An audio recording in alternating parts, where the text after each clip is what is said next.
जय झूलेलाल दोस्तों। अॼु असां ठाहींदासीं सिंधियुनि जे सियारे जो स्पेशल थूमारो।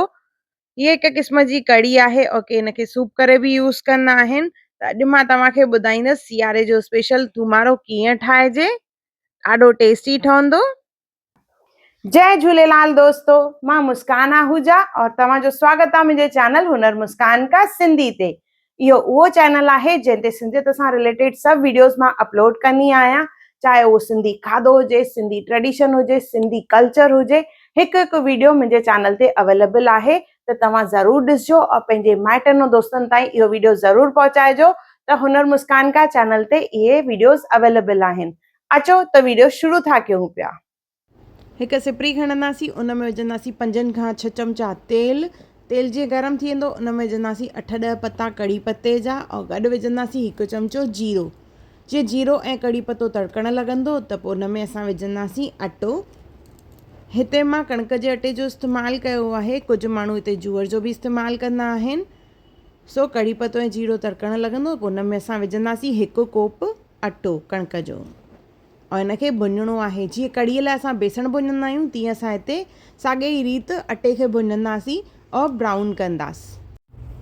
अटो भुञण महिल बाहि खे सिम रखिणो आहे और कंटिन्यूस घुमाईंदे इनखे असां ब्राउन कंदासीं। जीअं इहो ब्राउन थी वेंदो पोइ इन में असां विझंदासीं पाणी।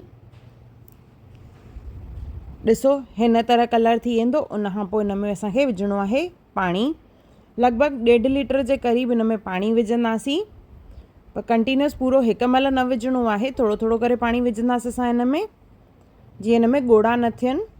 थोरो पाणी विझी घुमाइणो आहे, वरी पोइ उन खां पोइ वरी पाणी विझंदासीं। लॻभॻि 1.5 लीटर जे क़रीब असां हिन में पाणी विझंदासीं।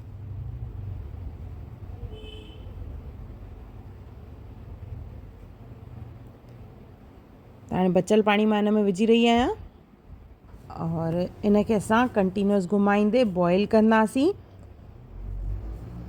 पहिरियों थोरो सो पाणी इन करे विधो जीअं हिन में ॻोड़ा न थियनि और उन खां पोइ वरी सेकेंड टाइम जेको बचियल पाणी हो मां हिन में विधो। हाणे कंटिन्यूस हिनखे बॉइल कंदासीं और सभु लम्स जेके आहिनि नया कढंदासीं।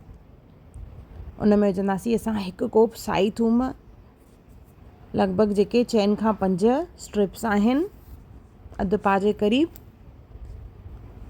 मेन इंग्रेडिएंट जेको आहे इन जी साई थूम आहे, इन जे बग़ैर इन में टेस्ट न ईंदी आहे।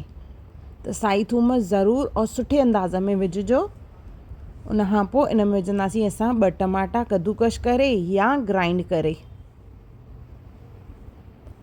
गॾु विझंदासीं लूणु, हैड ऐं ॻाढ़ा मिर्च। 3 शयूं विझणियूं आहिनि हिन में। सिंपल 3 मसालनि जो इस्तेमालु करिणो आहे, लूणु, हैड ऐं ॻाढ़ा मिर्च। कश्मीरी ॻाढ़नि मिर्चनि जो इस्तेमालु कयो आहे मां, जीअं हिन में बढ़िया सो कलर अचे। उन खां पोइ हिन में असां विझंदासीं अदरक ऐं सावा मिर्च। बिल्कुलु नंढा नंढा टुकर करे मां हिते अदरक विधी आहे ऐं साओ मिर्च बि तव्हां चाहियो त इहे कुटे करे बि विझी सघंदा आहियो। इनखे मिक्स कंदासीं और इन खां पोइ इन में खटास आणण लाइ असां हिन में विझंदासीं कूकमा जा गुल 8 खां 10। कुझु माण्हू हिते गिदामड़ीअ जो बि इस्तेमालु कंदा आहिनि, पर कूकमा जा गुल वधीक टेस्ट ॾींदा आहिनि।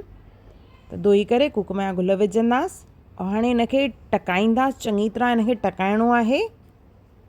पहिरियों बाहि खे तेज़ रखंदासीं जीअं बॉयल अची वञे, उन खां पोइ बाहि खे सिम करे असां हिनखे कंटिन्यूस 5 खां 10 मिंट सिजाईंदासीं।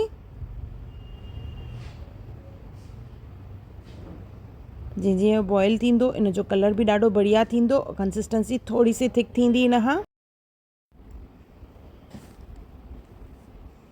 ॾिसो ही चङी तरह बॉयल थी वियो आहे। 5 खां 10 मिंट असां धीमी आंच ते हिनखे अञा बॉयल कंदासीं। उन खां पोइ इन जो हिकु फ्लेवर अञा वधाइण जे लाइ, जीअं थूम वारो मतिलबु इन में थूम जो इस्तेमालु करिणो आहे। त पहिरियों असां साई थूम जो इस्तेमालु त कयोसीं, हाणे कंदासीं असां सुकी थूम जो इस्तेमालु ऐं सुकी थूम जो लॻाईंदासीं हिन ते तड़को। त हिकु तड़का पैन में थोरो सो तेल खणंदासीं और हुन में विझणी आहे थूम। 1 ॻंढो थूम खई आहे सनी कटे करे और इन थूम जो तड़को असां लॻाईंदासीं थूमारे में, त डबल फ्लेवर अची वेंदो थूम जो।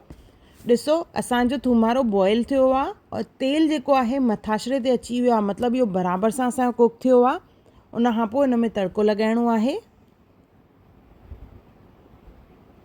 इहो असांजो थूमारो तयारु थी वियो आहे।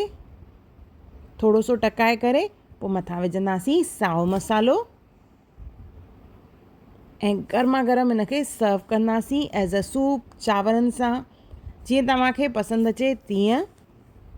ॾाढो टेस्टी आहे, त हिकु दफ़ो ज़रूरु ठाहिजो ऐं मूंखे कमेंट सेक्शन में ज़रूरु ॿुधाइजो त तव्हांखे मुंहिंजी इहा रेसिपी कीअं लॻी और अहिड़ियूं कहिड़ियूं रेसिपीज़ तव्हां मुंहिंजे चैनल ते ॾिसणु चाहियो था, मूंखे उहे बि कमेंट करे ज़रूरु ॿुधाइजो। अगरि तव्हांखे मुंहिंजी वीडियो पसंदि आई हुजे त उनखे लाइक कजो, शेयर कजो और सब्सक्राइब कजो। फेसबुक और इंस्टाग्राम ते मूंखे ज़रूरु फॉलो कजो और मुंहिंजो वीडियो ॾिसण लाइ धन्यवाद। जय झूलेलाल।